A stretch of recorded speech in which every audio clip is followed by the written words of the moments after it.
Well, good evening, ladies and gentlemen. I'm Jack Daly, the John and Adrian Mars Director of the Smithsonian's National Air and Space Museum. And it's my great pleasure to welcome you to the 13th Annual John Glenn Lecture in Space History. We inaugurated the Glenn Lecture in 2004. It quickly became one of our most popular annual events, and tonight is no exception.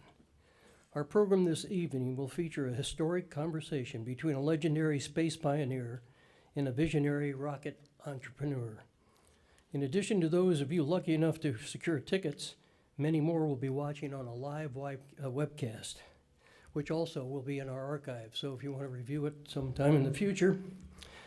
Senator Glenn can't be with us tonight, but he sends his best regards. His accomplishments as a pilot, astronaut, statesman are all a great inspiration for all of us. Thank you to our speakers for being here tonight. Mr. David Rubenstein, co-founder and co-CEO of the Carlyle Group, Regent of the Smithsonian, will be tonight's moderator. Mr. Jeff Bezos, founder and CEO of Amazon.com and Blue Origin, is here to discuss what it will take to unlock spaceflight for everyone, everywhere. And coming home tonight is Major General Michael Collins, who once held what some have called the best job in the world, Director of the Smithsonian's National Air and Space Museum. Welcome back, Mike.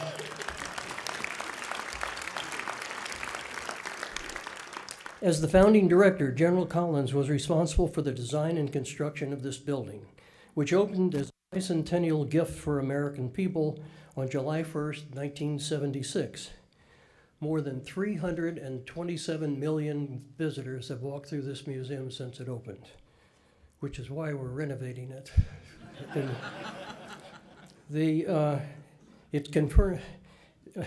Our doors in confirming that the museum he built, like the ship he flew to the moon, is a priceless national treasure.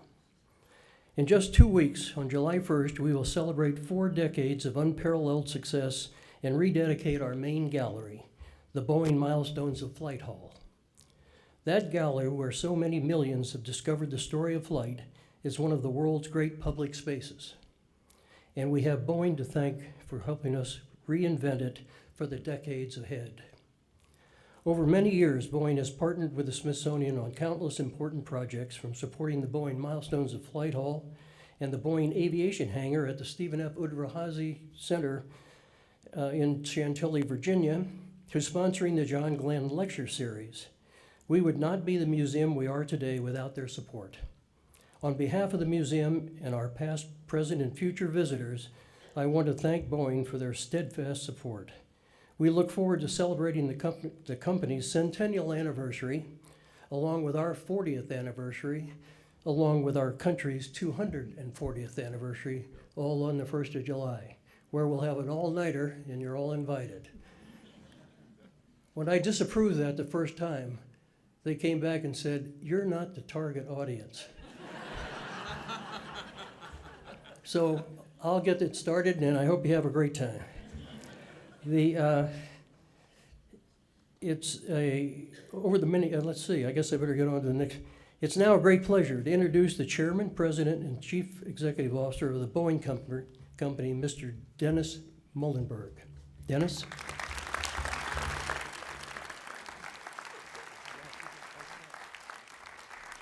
All right, well, good evening, and it's really a pleasure to be here with all of you. And Jack, thank you for that kind introduction and the kind words about the Boeing Company. We are honored to support and partner with you in the National Air and Space Museum. It's a really important mission. And thank you as well for your leadership and your service to our country. And let's give Jack a well-deserved hand. And as General Daly said, this is an exciting year for us, the 40th anniversary of the National Air and Space Museum. Boeing will be celebrating its centennial. We'll be 100 years old on July 15. We'll have that early celebration on July 1, as you said. And it's one that's involved all aspects of aerospace. And we think about during that first century of aviation, people went from walking on the earth to walking on the moon. And we went from riding horses to flying in airplanes and spaceships.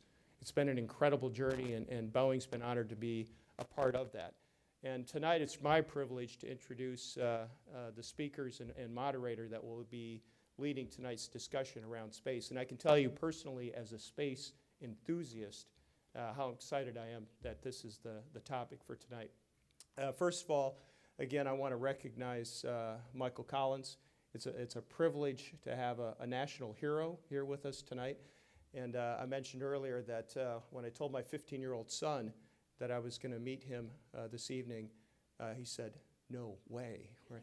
And so he's done a lot to inspire the country, and I think we can all remember back to the Apollo 11 mission, whether we saw it real time or have seen it since.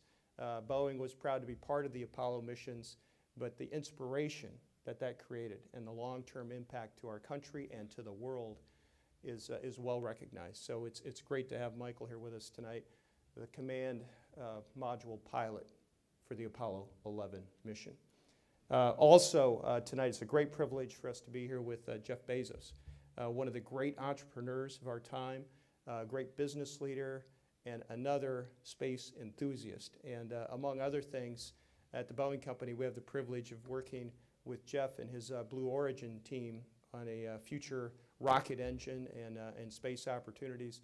But more broadly than that, Jeff and his team are breaking barriers in low-cost, reliable space access and just fundamentally changing the equation about how we'll get to space in the future. And that is exciting to see, and we're honored to partner with you in aspects of that, and thanks for your leadership as well. And then lastly, I'd like to recognize David Rubenstein as well. David's been a great friend and a business leader, community leader, philanthropist, well known here in the Washington, D.C. community, and more broadly, also a great historian, a great fan of the space business, and also a great supporter of the National Air and Space Museum. And David will be our moderator this evening. So if I could, I'd like to welcome all three of you fine gentlemen up to the stage here, and we look forward to the discussion. And I think my last duty here, you're going to get it? My last duty here was to try to make this podium descend. Now, I'm an engineer by training, so I suspect this was the real reason for my invitation tonight. It works. And look at that. That's Boeing technology there. All right, thank you very much. All right, gentlemen, it's good to see you. Okay, so how many people here would like to go into space? Okay, how many people would like to go to the moon? Okay. All right, you're going to hear a lot about that tonight. But first, when we start, can you hear me? Okay. So let me ask you each an individual question first. Michael Collins, you were the first director of this museum. Getting it off the ground, getting the money for it and so forth. Was doing that harder than getting to the moon? I think it probably would have been, and except it was for Barry Goldwater, who wanted badly to get this museum underway. And what he told me was, if you're ever here with a kin, please mention them. So I'd be delighted to mention that I'm here with my daughter Kate from Chicago, who to some of you soap opera fans is better known as Natalie, and Anne from Boston now. Anne, I don't know about a space buff. I asked her, suppose she had been in Neil Armstrong's shoes, would she have said, one small step for a woman? She shot back and said, no, does this suit make me look fat? So maybe that's why she was not picked. I don't know. Okay. All right, and Jeff, you've built one of the greatest technology companies in the world. In just 20-some years, you've taken a company from nothing to Amazon, which everybody in the world now knows and most people in the world seem to use. Was that harder to do than trying to get a space company off the ground, which is more of a challenge to you? Totally different challenges. So one of the things that I find, if I think back on the last 20 years, you have to remember 20 years ago, I was driving the packages to the post office myself in my 1987 Chevy Blazer, dreaming that one day I might be able to afford a forklift. And the internet, that's 1995. And 21 years later, the internet is this gigantic thing, and there are many, many successful companies. And the entrepreneurial dynamism that you see on the internet is incredible.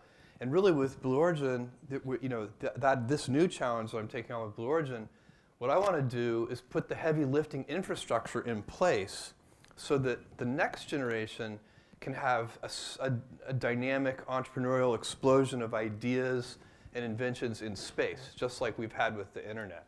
And the reason you can't do that today is because there's just too much heavy lifting involved, literally. Getting to space is so expensive and so hard. When we started Amazon, I didn't have to build a logistics infrastructure system to deliver parcels. There was something already, UPS already existed, and the US Postal Service already existed. I didn't need to build a remote payment system. There were already credit cards. And similarly, there were computers around, and that didn't have to get, all those things would have been tens of billions of dollars, hundreds of billions of dollars of infrastructure. The long-distance phone network became the backbone of the internet, but it already existed. And so you could have this dynamic entrepreneurial explosion because all the heavy CapEx infrastructure was in place. For space, it's not like that. The price of admission is so high. So that's the big difference.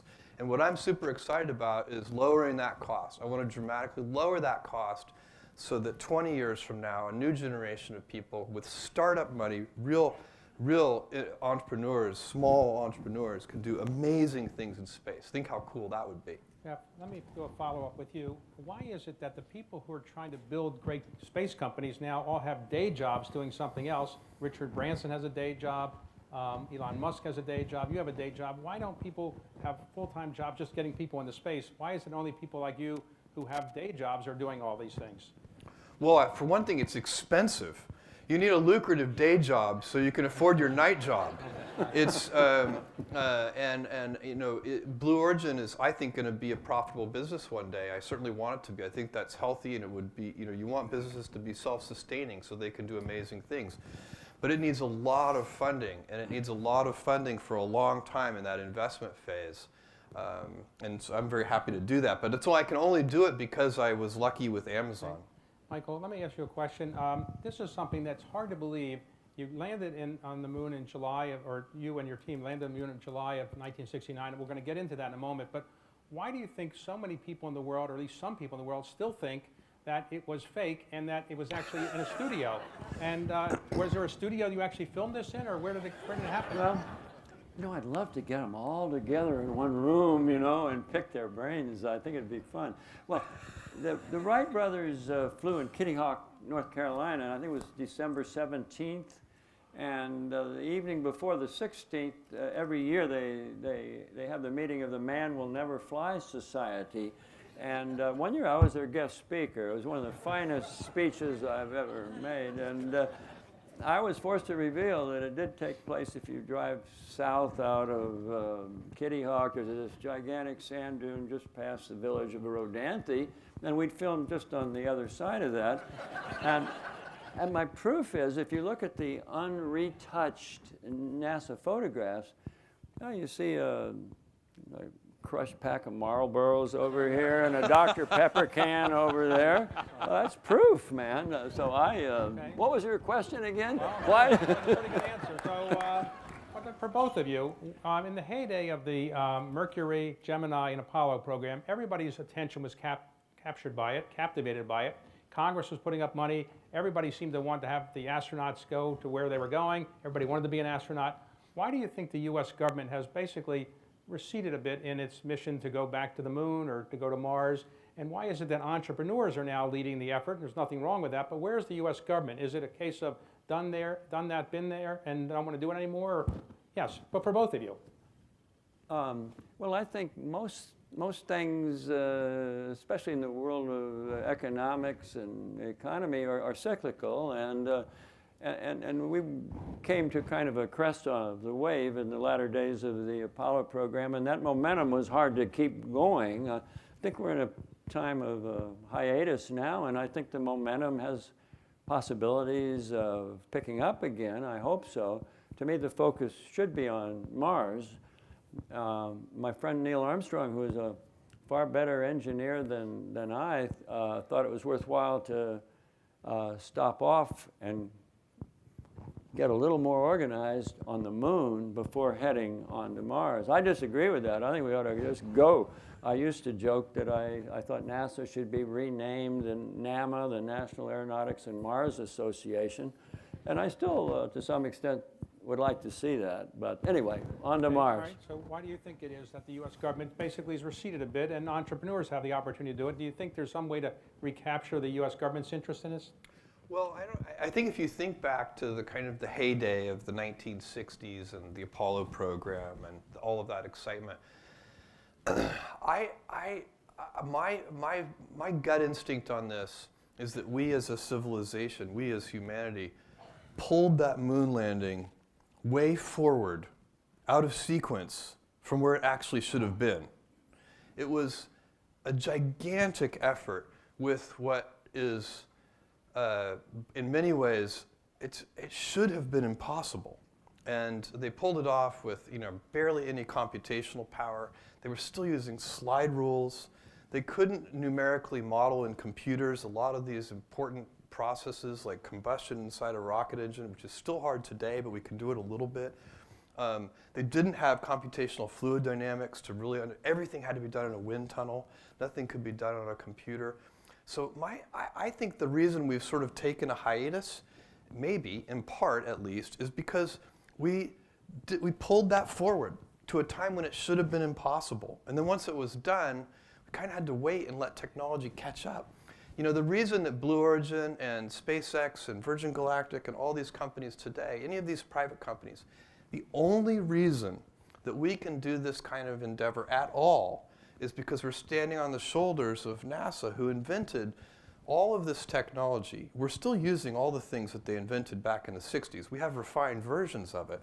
But even the computer codes that we use to validate our designs have been honed and fine-tuned by NASA over decades. So this is, I think we're finally entering, I believe that we are entering a new golden age of space and space exploration. And that the time has come for that to happen because we as a species have up-leveled ourselves in terms of technology. We're ready to do it now. It's amazing that we did it in 1969. So it's crazy. Let's suppose the next president of the United States, we're having a presidential election, everybody knows that, and whoever is elected, suppose that person calls you up and says, I want to jumpstart the space program. Give me some advice. What should I do? Should I go back to the moon? Should I go to Mars? Should I go to no planets? Should I build a space shuttle again? What should I do? And Michael, what would you say the next president of the United States about how to jumpstart this program? I've never, I'd probably be so nervous I'd drop the telephone. I've never had the President of the United States ask me a question like that. As I said earlier, I happen to believe in Mars. I think one of the wonderful things about the Apollo program was what John F. Kennedy said. He was president. He said, we want a man on the moon by the end of the decade. Simple. I mean, did you have questions about that? Maybe something about that you didn't understand? I mean, we all understood what it was, what we were supposed to do, and we need something similar to that today. I don't know what that is. As I say, I have every hope, and I think Mars is the focus that we should have. But whatever it is we want to do, you need a lot of support from the President of the United States. You have to have the feeling that he's a man or a woman who thinks about space, likes the exploration of space, thinks it's a worthwhile investment for our government, and puts it pretty high on the priority list. Now, regardless of parties and who you like or don't like, we really haven't had that personal involvement of a president, I don't think, since John F. Kennedy, but it was a wonderful help for us to just say what the president said. There it is. It's stark, it's outlined. You could write it on your thumbnail, and off you go. Jeff, what would you do if the president called you and said, I want to get the government to help entrepreneurs like you, and I want to jumpstart public interest in space? What would you recommend to them? I think big prizes would be an interesting thing to do. So, just like DARPA has done their DARPA Grand Challenges, which really kicked off self-driving cars, you could, for example, NASA for many years has planned and done quite detailed planning on a Mars sample return mission. So an automated robotic vehicle that goes to Mars, lands on Mars, collects some Mars samples, and then lifts back off and comes back to Earth and brings some Martian samples back. It's a very expensive mission to do. It's a very complex mission to do. One thing that the government could do is just offer a very large prize to whoever first brings back some Mars samples. It would be very interesting. It would be, that kind of horse race would create lots of attention. People would compete for it. Who knows how it would end. But it also, if nobody brings the samples back, it costs taxpayers nothing. So it's a very effective way of getting a lot of interest and a lot of teams competing and trying to come up with creative ways to do that. I also would advise that NASA needs to go after gigantic, hard technology goals. An example would be an in-space qualified nuclear reactor for deep space missions. Another very difficult, very challenging, not something that private enterprise is going to undertake anytime soon. Another gigantically hard mission that NASA could undertake, which would be very exciting, would be hypersonic point-to-point travel, so on Earth. But because NASA isn't just about space. So I think prizes and then really hard technology programs. All right. Now, do either of you believe in UFOs? What do you think happened in Roswell, New Mexico? Do you think we've ever had any UFOs in our Earth? Well, one of the horrible things is that word UFO, because anyone who's flown in the night sky or the day sky, occasionally you see something, the Lubbock Lights, you know, it's a flock of geese where things just happen to be pointed properly at it. And so, have I ever seen a UFO? Yes, I have seen an unidentified object in the sky. Do I think it was inhabited by little green men from far away? No, it's some aberrant lighting condition that caused it, but I'm not answering your question. Ask me again. What was the question? Right. Well, on the back side of the moon, when you went on the back side of the moon, you didn't see any little men or women walking around there, did you? No. The backside of the moon was kind of nice. You know, I couldn't hear mission control saying, Apollo 11, do this, do that, check that, flight the other. Woo! It was pleasant. Yeah. You believe there's UFOs? Do you believe there's life elsewhere in the galaxy? Oh yes, I think there's life elsewhere in the galaxy, but I do not think they have visited us, and they're not abducting people, and it's not a giant government conspiracy to hide you. No, I think when the UFOs come, if they ever do, they'll make themselves quite visible. Okay. So Michael, let me ask you, how did you first get involved in the space program? You were a graduate of West Point, and you ultimately were a fighter pilot, but how did you get selected? Initially, you weren't selected initially, but how did you get selected? We just explained it. How did you get selected? Ultimately, you got selected. Well, I mean, I wasn't 8 years old and looked up into the night sky and said the moon's for me. I used to make model airplanes. Oh, by the way, Neil Armstrong made model airplanes. He and I, tell me the difference. That's how you get selected, make model airplanes? Mine would confuse me a little bit. I wasn't sure. We both wanted performance, higher and faster. And my solution was to wind the rubber band a little bit more, a couple extra turns. Neil built a wind tunnel. Can you know that? Did you know that? I didn't know that. Well, anyway, So how were you I got into it step by step. I went to West Point Military Academy. My father, my brother, my uncle had all gone there, but fundamentally I went there because it was a free education. Then I had a choice, Army or Air Force. My uncle was Army Chief of Staff. I thought, ooh, nepotism. I snuck off to the Air Force. Then the choice is fly or don't fly. Then fly. Big ones or little ones? Oh, little ones are better than the big ones. Sorry, Boeing, where it is. But then fly the same ones over and over, or fly the new ones. I wanted to fly the new ones.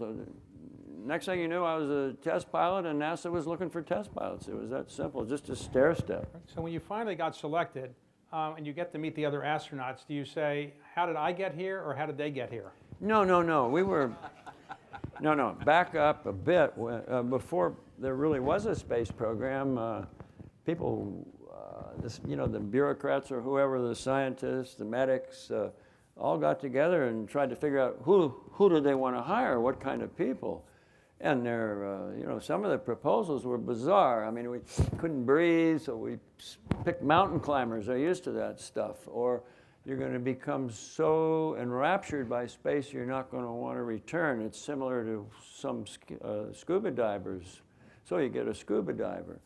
Some said, no, it's dangerous, so we ought to get bullfighters, huh? And so all these crazy ideas were compiled and filtered and put together in a paper to President Eisenhower. And he said, okay, got to be a graduate of an accredited test pilot school. So immediately this pool of billions. Today, NASA's looking for, I think, 12 people, and a year or so from now, so far they have over 18,000 applicants today. But if you say you got to be a graduate of an accredited test pilot school, that pool just shrinks. And so I was very fortunate to be one of few people considered. I'd never make it today, I guarantee you that. Jeff, how did you get interested in space? How did I get interested in space? Well, actually, I became inspired when I was 5 years old, when I watched Apollo 11. You know, this guy and his two pals go to the moon, and it was, I could just tell how excited everybody was around me. And you don't choose your passions choose you. And ever since I'm 5 years old, I've been thinking about rockets and rocket engines and spacecraft pretty much every day of my life. All right, but everybody, as a little boy, or maybe a little girl as well, they're interested in the space area, but they don't actually go ahead and do the kind of things you did. So what prompted you, after you started Amazon, to start a whole separate company, and how much of your time do you devote to it? Well, I had been hoping to build a space company since I was a little kid. And then, you know, kind of reality came into play, and I realized it was going to be really expensive to start a space company. And then I kind of moved on. I fell in love with computers, and then I won this kind of lottery called Amazon.com. And then I realized, hey, wait, I can do that original childhood dream now. And so I started this company, and it employs, now we're up to about 700 people. And we're building a suborbital tourism vehicle which competes with Virgin Galactic, and our goal there is to make it possible ultimately for anybody who wants to go to space to be able to afford it. We're just going to keep working at that goal patiently until we achieve it. And then we're also building an orbital vehicle, and we'll fly that at the end of this decade for the first time. And so it is, you know, and my belief is that to dramatically lower the cost of space, it's all about reusability. You just have to make your vehicles reusable. You can't throw them in the bottom of the ocean every time after you use them if you ever want to dramatically reduce the cost. So would you go on one of these space trips yourself? Yeah, absolutely. I fully expect to go into space myself someday. And Have you told your family that, or your Amazon I'm telling them, they're shareholders? sitting here in the front row, so Okay. I'm telling them right What now. about No, the they Amazon- know. The Amazon They shareholders. know I can't be kept away. No, I will do it very safely. You know, I think that you know, space travel can be both much lower cost and much more reliable and safe. And in fact, I think reusability will add to reliability. So you don't want, you know, I would much rather fly a new Boeing 787 after it's been flying a little while, not like the very first flight out of the factory, you know. And so when you build these space vehicles, you can't send them on test runs the way we do them if they're expendable. Their very first mission is also their very last mission. And that just really hobbles you in terms of making things safe and reliable. So, Michael, let me ask you, all right, when you're selected to go on Apollo 11, was there any jockeying saying, hey, I'd like to be the first man on the moon, I'd like to be the second man on the moon, I'd like to run the command module? How did they decide who would do what? You know, there was some small fuss, if I remember correctly, before the flight, and maybe a larger one after, about who went first. But it seemed to me that Neil Armstrong should have gone first. He was the commander, and that just seemed more appropriate to me in a more normal sequence of events. And I'm glad he did. I think, you know, Neil was just an amazing fellow. He at that time, there were 30 of us in the astronaut office in Houston, and of the 30, there was kind of like 1 here and 29 there in terms of test piloting experience. And that was what we considered the single most important yardstick, if you will. So Neil was, in a way, because of his experience out at Edwards as a test pilot for NASA, NACA, and then NASA, he was almost in just a class by himself. And also, I thought, personality-wise, people will argue with that. They say, well, he was too reticent. He didn't get out in front and sell the program. But I think from a personality point, he was a superb choice. I wouldn't want I can get it for you, a wholesale PR man out there trying to sell. I think that had been dreadful. And so I think if you considered the positions on the crew hierarchy and the worth of the man, the personality, the sort of person he was, I think it was a wonderful choice. So if on that flight, you could say there are 4 complicated parts. Getting off the Earth, you don't know if it's going to work. Then getting into the moon's orbit, you don't know if that's really going to work. Then having the the lunar module go down, then having the lunar module come back up and hook with you, and then of course go back to the Earth. You could say 5 parts. Which do you think was the most dangerous, or that made you the most nervous, that would actually not happen? Well, going to the moon is I always liken it to a daisy chain. It's a long, complex daisy chain, a lot of links, fragile. You break one link, the rest of them don't matter a lot. If you think of it that way, the weakest and the worriest to me was getting the LEM off the lunar surface. I thought we'd launch okay, we'd get to the moon, we could navigate. Someone asked Neil, wasn't the navigation terribly complicated? And Neil had a very nice little dry sense of humor. He said, no, we could see the thing the whole way to the moon. But so those things I was not worried about. But I was worried about the ascent and the rendezvous. They had only, we were big on redundancy. We wanted 2 of everything, but the design of the lunar module was such we just had 1 ascent engine, 1 engine bell hanging out of the bottom. That thing had to work or they were stuck there forever. And then things got really complicated from my point of view. If they got off on time, burned the engine for the right number of seconds in precisely the right azimuth, then it was pretty simple. But any variations in their trajectories gave me fits. Sometimes then my strategy would be to drop down into a lower orbit and try to catch them faster. And if they got past a certain point, then my strategy was to go higher and slower and let them make an extra turn around the moon and catch me. I had a book around my neck, a big fat 8x10 notebook kind of thing. And if I remember right, I think it had 18 variations on this theme. So given the fact that they were lots could have gone wrong on the lunar surface. That single engine might have had a hiccup. I might have been able to rescue. Obviously, I could not go down and land. But short of that, I obviously had a lot of ways of rescuing them. But I'm not sure I knew all 18 of them as well as I should have. You've written and you've said that the most maybe dangerous job you had was the one of perhaps having to come back by yourself. In other words, you were afraid that perhaps they didn't come back and they were stuck on the moon and you would have to go back by yourself, and you lived in fear that people would blame you for some reason that you hadn't brought them back. Can you talk about that?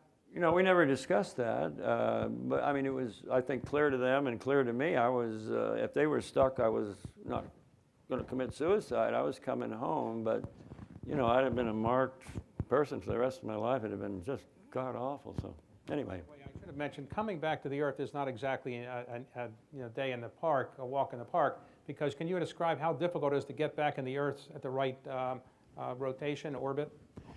It wasn't as bad as it sounds. If you run the numbers, the arithmetic says, oh my God, if you go a little too steep, you burn up. If you go a little too shallow, you bounce out, and we'll see you 6 months after you've run out of oxygen. So those numbers are frightening. However, we had, despite what Jeff says about our extraordinarily primitive technology, and it was pretty primitive. We had a whole basement full of IBM 5060s or whatever they were, and we had antennas in Spain, Canberra. So if we got about a one hiccup off our trajectory on the way back, we were told, notified, made a correction. So all the way back from the moon, fortunately, we didn't have to make many corrections, but we had the capacity to, instead of flying a nice smooth arc that might have been too high or too low, we were right exactly on that path. When you came back, there was a fear that you had moon germs with you and that you had to be quarantined for weeks. What was that all about? I mean, I used to pray every night that the mice didn't die, because we were, we were locked up with, I don't know, dozens and dozens of mice, and suppose they'd gotten Ebola or something, we'd still to this day be in quarantine down there. So when you came back here, you've gone all the way up to the moon. You're circling the moon. You've come all the way back, and then you land in the water, and then you take Dramamine pills. I mean, after having done all that, why did you worry about Dramamine? I don't think so. I didn't take any Dramamine. I don't think. I thought when on the shuttle, when it landed on the space capsule landed in the water, I thought you were supposed to take Dramamine because it tilted so much. Well, I lost a case of beers, but in the landing, it was that we switched seats. I switched seats with Buzz. He sat where I normally did, and he had. I was a navigator coming back, and he was the guy who was in charge of the parachutes, which might have been my domain, but it wasn't at that time in the flight. And the thing was, as soon as you hit, he was supposed to push in 2 circuit breakers, hit these 2 switches, and the parachutes would jettison. And if he didn't do that swiftly, we'd be caught by the wind and flipped over. And then we'd be upside down for, a couple of hours while you had to pump up pumps and Anyway, I had a case of beer bet on whether we were or were not going to go over, and he messed it up, and we went over, and I had to owe him a case of beer, and we got sick, not physically sick, but we had to upside down for a while, and it was a mess. But Good work. So Jeff, suppose somebody in the audience here, somebody watching, wants to go to space.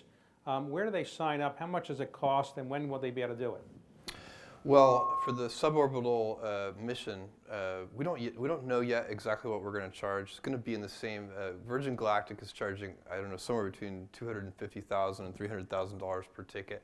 We're going to be in the same range to start with, and then keep working over time to make it cheaper. And when do you think that'll be available? 2018. So we'll fly our first test astronauts in late 2017, hopefully. If the test program continues to go. We're flying again this Friday and are webcasting that, so you can watch that. But if the test program continues to go well, we should be ready to put people on board in late 2017 and then paying astronauts in 2018. And how can somebody sign up now, or you're not taking names now? No, we're not taking deposits or anything yet. In case of people who do want to go, should they be physically fit, or can they be out of shape? No, it doesn't. You don't need to be especially physically fit. There may be a few criteria, but it probably, I would think of it as that'll come later. We'll have more details on what you really need. But it's probably like if you can ride a roller coaster, you can probably do this. It's not something that requires special physical fitness. And will you be able to order something on Amazon from up there? Yeah, but you won't be able to get it delivered up there. Yeah, but we have, it'll be you'll be in. It's what Alan Shepard did in the early days. That's what suborbital space is. So instead of going around the Earth, that's orbital. You go up and you come back down. So you're in zero gravity for approximately 4 minutes. We have the largest windows that will have ever been in space. People who have been to space. We could ask Mike, but I've heard it from many, many people that it does change you. It changes the way you think about the Earth and humanity, and you get to see that thin limb of the Earth's atmosphere and the big blackness of space. And so I think people are going to be very excited about it. Michael, you've written in your book that you wish all government leaders could go to outer space, because when you go to outer space, you can see the Earth as without boundaries and borders, and you kind of realize the fragility is the word you used, how fragile Earth is. Can you comment on that and why you saw the Earth as so fragile when you were up there? You know, the idea of fragility never occurred to me before the flight, and it was kind of a surprise. Speaking of windows, I'd say in the command module there were 5 windows. So you want to look at the Earth, little things, see where you came from and all of that. Oh, you look out at window number 1, nothing, black. Window number 2, 3, 4, 5. Look through all 5 windows. You can't. It's not there. So that's a very interesting starting point right there. If you stop and think about it, hey, you spent all your life in this little globe. You're up away from it. You want to know about it, see it, get back to it. It's gone. It isn't there. So, but anyway, obviously you know that sooner or later, if you twist the spacecraft and roll and pitch and yaw around in a certain way, it'll hove into view. And when it does, it's very small. About got a normal thumbnail. Hold it up. Let me see if it's. Yeah. Okay. Hold it out in front of you. Okay. That's what you see. That's what it looks like from the moon. It's like a normal thumbnail out in front of you, about that big. That's pretty small. And of course, we're mostly ocean, so you mostly see blue, depending on the weather conditions, but you see quite a few clouds. You don't see land so much. So it's very shiny, the albedo, you know, the amount of sunlight that the moon, the Earth reflects far exceeds that of the moon. But somehow this little tiny blue and white sphere looks lovely and clean, which it's not. It looks fragile, which it is. I don't know why it looks fragile. That was just my reaction. God, it's a beautiful little thing. I'll be back in a couple of days, I hope. But in the meantime, it just looks so beautiful and fragile. Okay. So let me ask you this. You and 2 other men went to the moon and came back safely. That's an incredible bonding experience, but it didn't seem as if going up you were, though close to each other, you weren't particularly close friends, and afterwards you didn't become even closer friends. What was the nature of the relationship between the 3 of you? I loved them both. Our crew was a little, I think one of the books I wrote, I described the crew as amiable strangers, which in a way we were. I didn't mean that in a bad way, but unlike most crews were formed, first they were a backup crew, nowadays for a couple of years, and then they worked together as a team and became primary crew. Due to a whole set of circumstances, we didn't have that bonding experience. We all came together about 6 months before the flight. And then the other thing that was a little different is where these spacecraft are manufactured and where you test them. Neil and Buzz would be off in Bethpage, Long Island, worrying about Grumman putting the LEM together. I'd be in Downey, California, worrying about the command module. When we got together, no, we weren't together. They were 2 off in the LEM simulator. I'm in the command module simulator. So just what I would almost call freakish circumstances kept us from being as close as some of the crews. You've now been back on Earth for quite a while, back in '69. You had a chance, though, if you'd stayed in the program, to go back and maybe be a person who went on the moon physically. Why did you choose not to do that and to retire from the space program? Well, it was more a personal thing. My wife was from Boston. I don't think Houston was exactly her first choice of habitat. And I would be perfectly happy to be spending more time at home and less in Motel 6 off in East Overshoe somewhere. But I'd have to say underlying that, I guess I had the wrong attitude in the sense that I thought Apollo 11 was kind of the apex of the program to do what John Kennedy said, to land a man on the moon by the end of the decade. And I'd help to do that, and rather put up with what I thought would be another perhaps 3 years of simulators and motels and this, that, and the other. I just felt it, for me, it was time to bail out. Okay, and the most frequent question you've been asked since you've been back since 1969 is, what is it like to go to the bathroom in space? Do you really like the food that you get in space, or do you really drink Tang? Any of those questions. What was the most frequent question you've been asked? Okay, the going to the bathroom is, so help me across my heart, never been asked. If I were asked, I'd say the answer is carefully. What was the second one, Tang? What about the food? You ever ask about the food? Well, I used to rate the food, and I don't think the food preparation people in Houston were too happy, but I'd give it spoons, you know. I think the cream of chicken soup gets 2 spoons is all out of 5, and so the food was decent.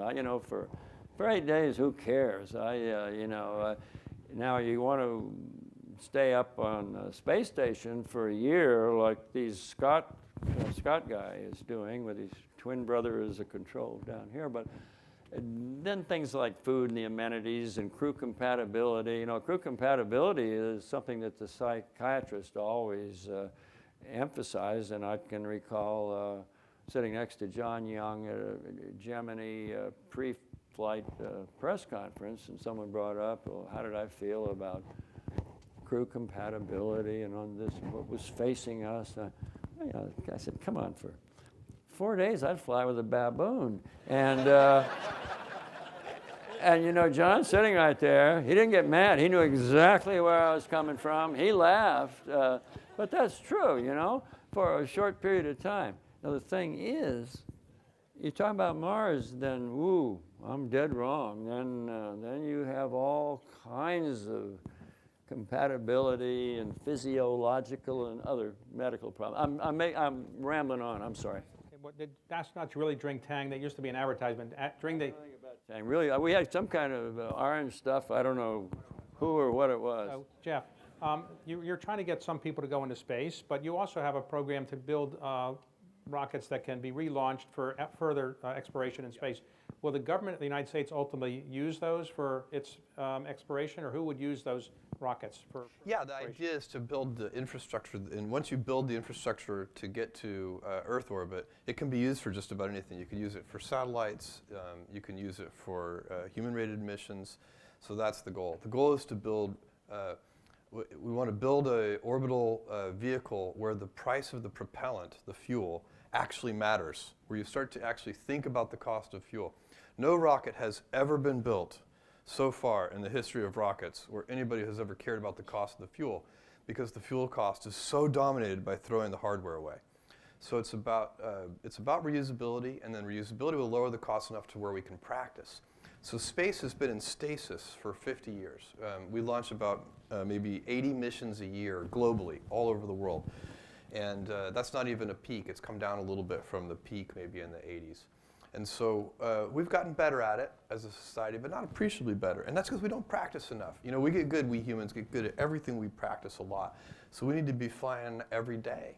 And when we're flying every day, we'll get better. Do you support the idea of sending men and women to Mars, or why not just send robots and pick up whatever's there? Do you think it should be humans? I think you can justify sending men to Mars for science reasons. I think we have reached a state where robots can do that task probably better than people can. And the reason you send people to Mars is because it's so damn cool.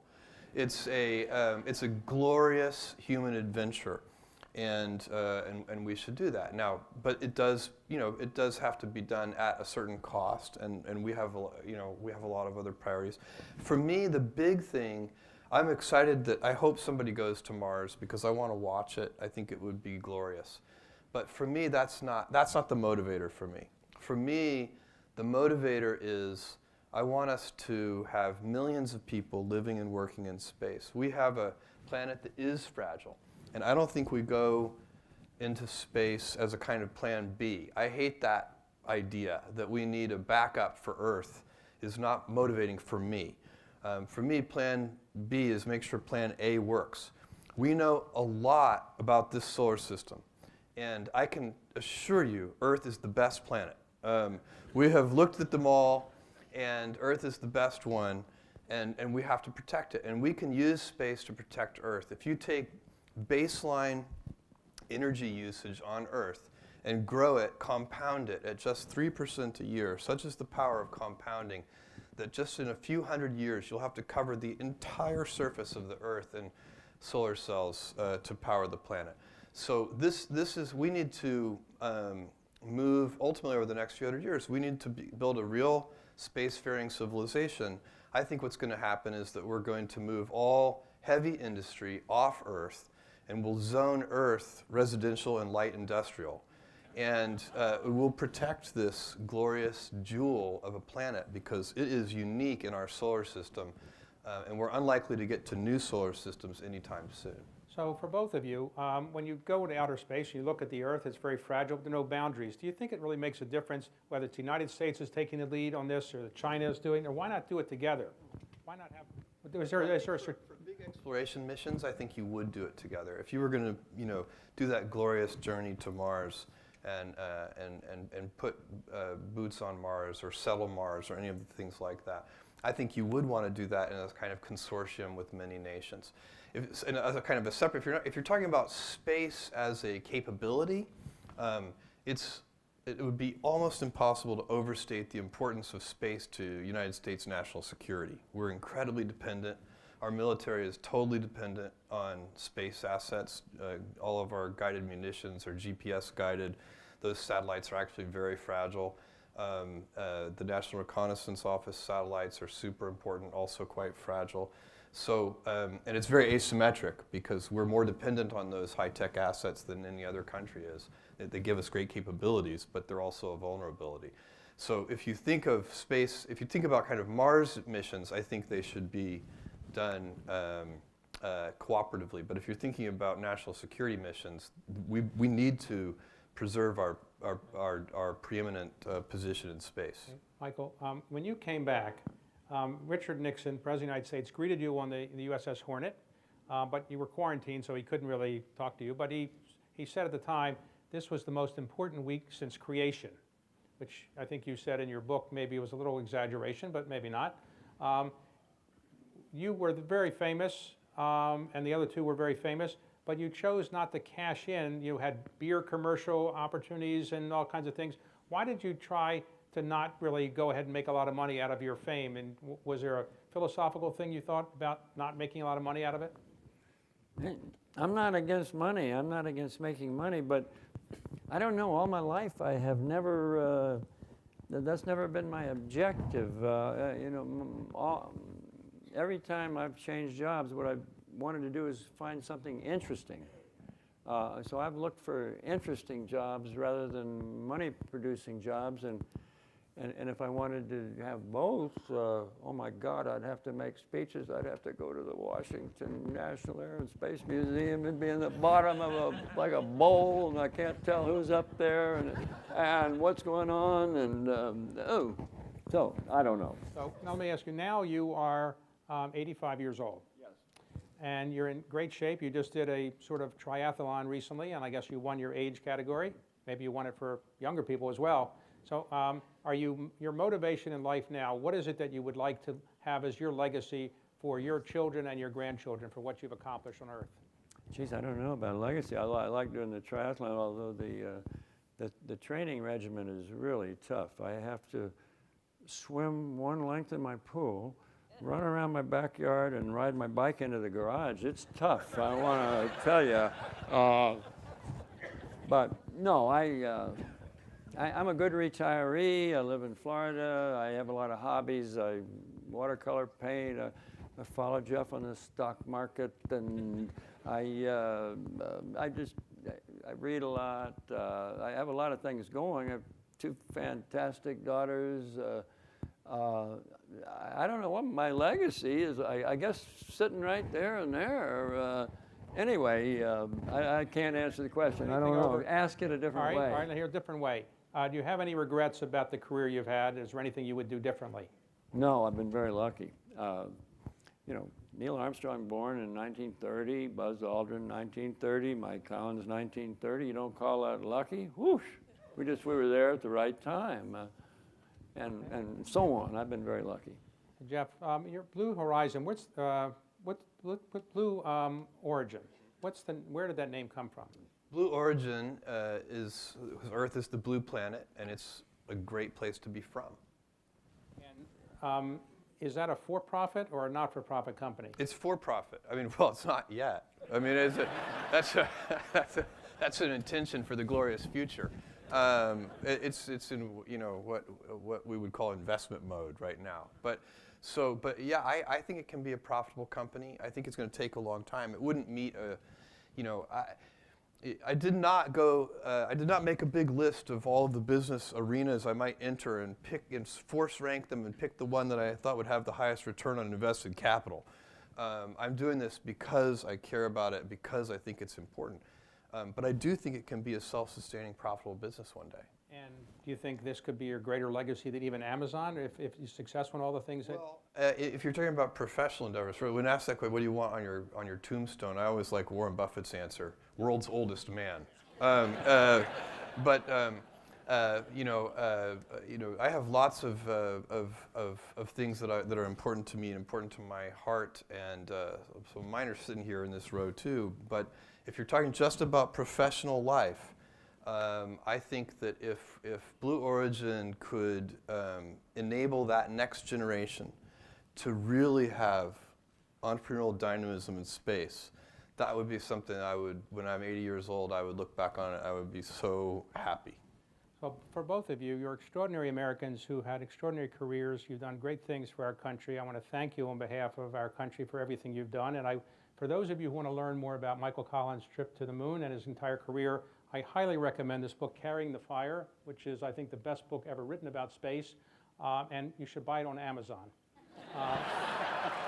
So thank you very much for an extraordinary evening. Thank you very much. Thank you. Thank you, Jeff. Well, Thank you.